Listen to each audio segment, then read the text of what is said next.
So Democratic Party of Bernalillo County, we're going to be looking at the structure and the 2-year cycle of the local Democratic Party. So what is an organization? It is a collection of people working together to achieve a common purpose and a specific set of objectives. So we as Democrats are here to achieve a common purpose and a specific set of objectives. What is the Democratic Party structure?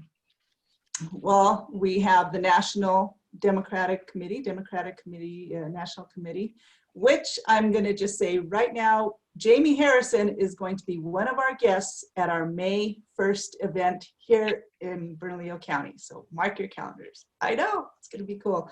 So Democratic Party, Democratic National Committee, the DNC. And then every state has its own Democratic Party. Ours is the Democratic Party of New Mexico.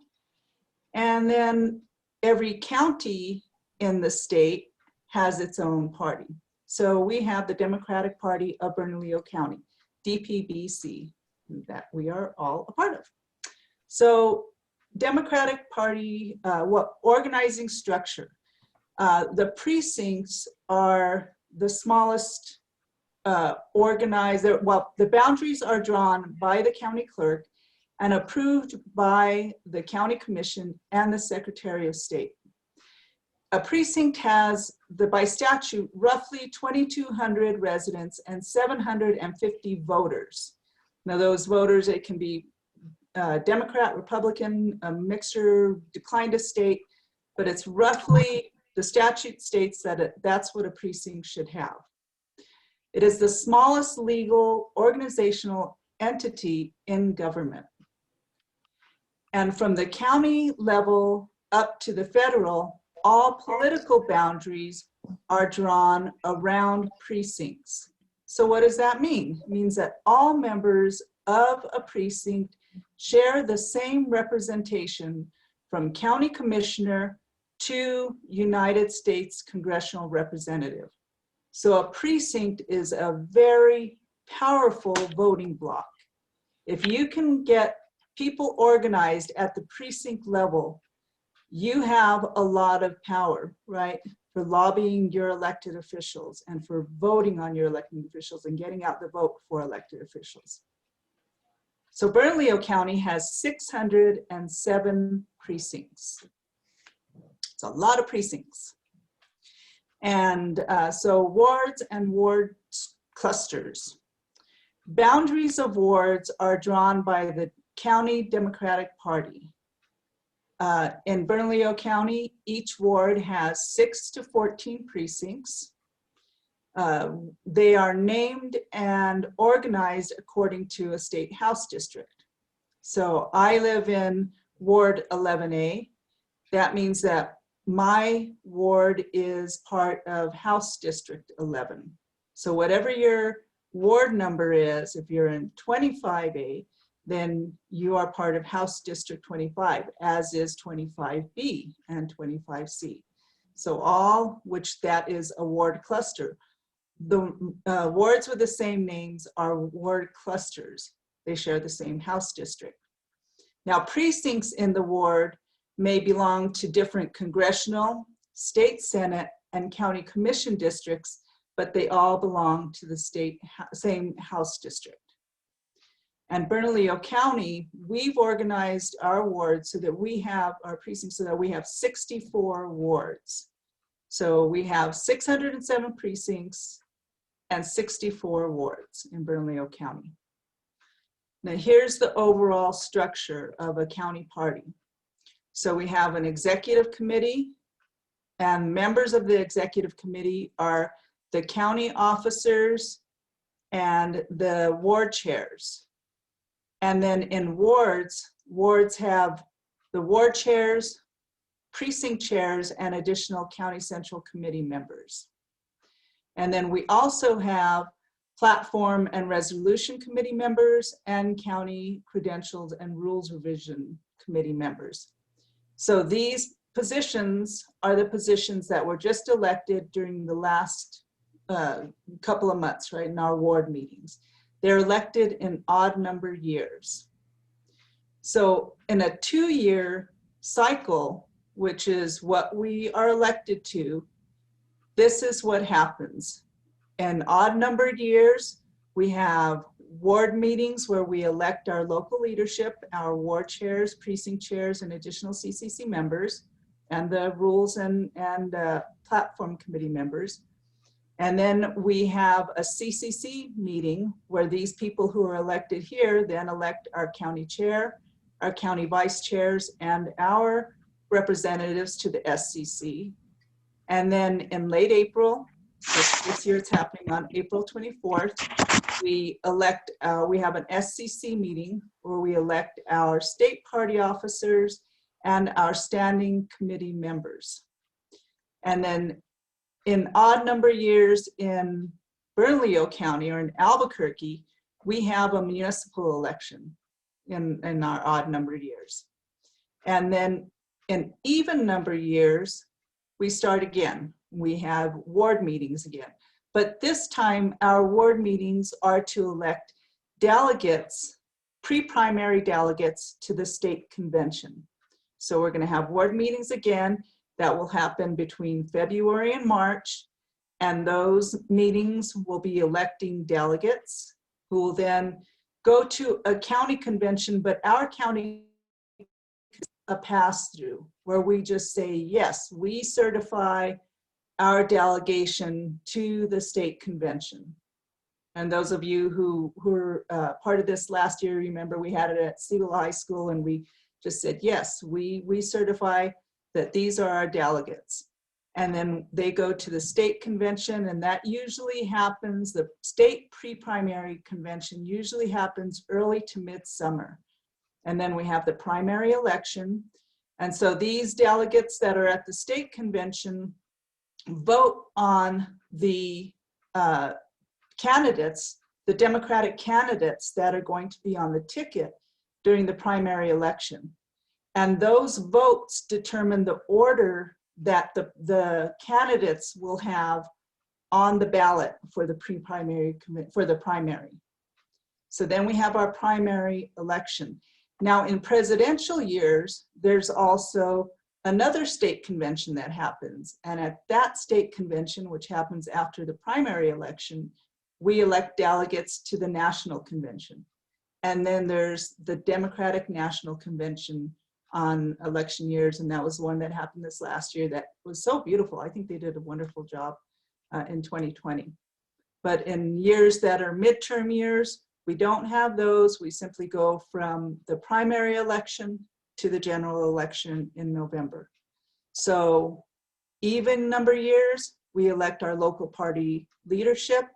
Odd number years, we elect delegates to the conventions. And throughout this entire process, we're organizing and building at the local level. And that's where you all come in. As precinct and ward chairs, you're organizing and building power at the local level. And one thing that I challenge each one of you to do is to look at the numbers and try to fill up your delegation in even number years and your CCC membership in odd number years.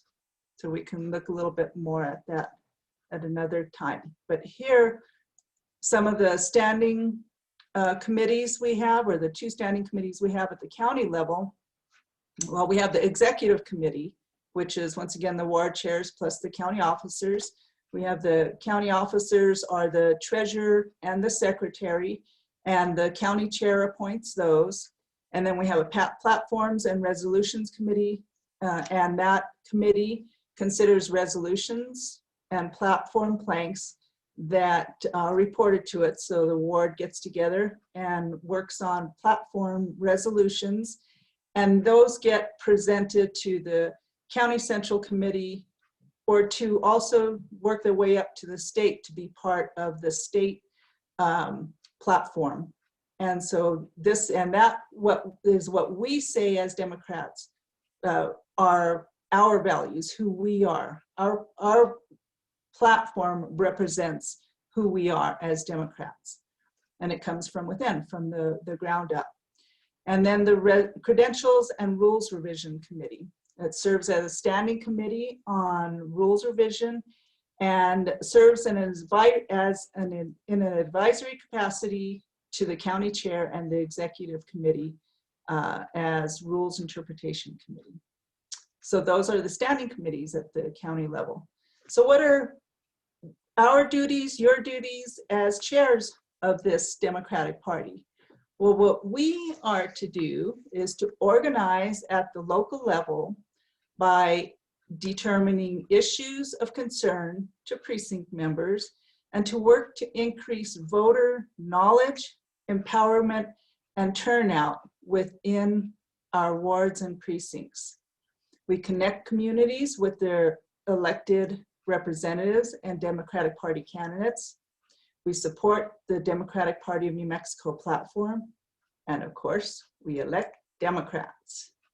So that's what we're here to do continuously. And that's what you've taken on as your responsibility as ward and precinct chairs. So thank you for that. This slide here has some resources that we've made available to help you with that organizing. So this first one is the DPBC Team Builder Directory, formerly known as the database. This directory is wonderful.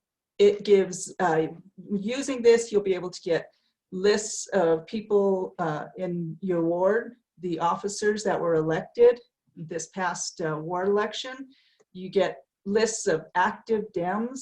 So when you're looking for volunteers, this is a great place to look.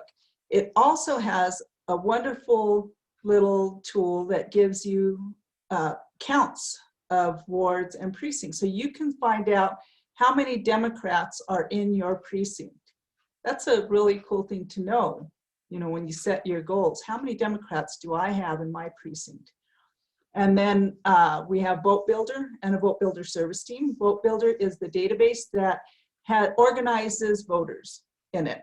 And through that, you can get different lists cut with that tool. If you'd like access, if you're a ward chair, you can get access, but you don't have to have access. We have a Vote Builder service team that will cut lists for you.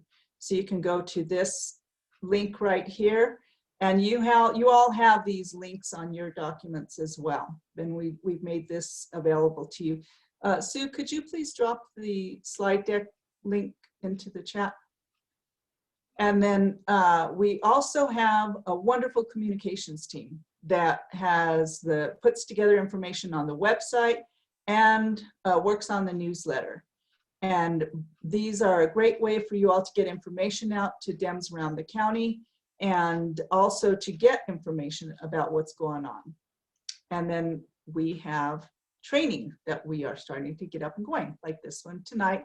And also next Friday, we'll have one as well. It's going to be on lists, how to get lists of Democrats. So next steps.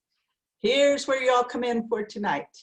So what I've asked of ward chairs and what I'd like of you is to start to get to know one another as leaders in your ward.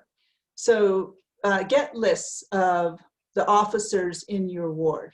You're going to do that through the DPBC Team Builder Directory, and we'll go over that a little bit more too. Meet with your ward officers and precinct chairs, so start getting to know them.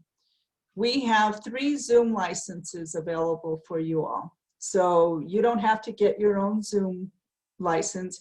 You can use one of our Zoom licenses. That's what they're for. And there is a link on our website to request a meeting through one of our Zoom licenses. And that is also on your resource page that you've been given. And so make introductions with one another, set goals, and get commitments, any kind of commitments. It's just a time to get started and start working toward our 2-year goal. And Sarah, we yes. have a question for you before we break off. Okay, let me finish Melissa, the slide and then we'll get okay. the questions. Okay. And then schedule a ward cluster meeting. Okay, get together with other wards in your cluster and start meeting with them. And then set goals for the CD1 GOTV rally with Jamie Harrison and our wonderful Governor Michelle Lujan Grisham. So yes, Sue, you have a question? Yes, Melissa Alexander had a question, and she said that last year she had a login to Vote Builder, and will that login still work this year? It should. If it doesn't, Melissa, then please get together with Beth Jordan, and you can reach her through the Vote Builder service team form, and or if you don't have her information, you can also get it through the Team Builder directory, and she can make sure. She's our Vote Builder administrator, so she can help you with that. Okay. We have another question that is, the person is seeking some help. I've been getting notices from Nation Builder with the name of a donor saying I'm the point person for that donor. Does anyone know what this is about? I have no idea. Yeah. If anybody has any information about that, feel free to put it in the chat, please. Thank you. Yeah. That's it so far. Offhand, that sounds like a scam. I would be very leery of that. Yeah. Yeah.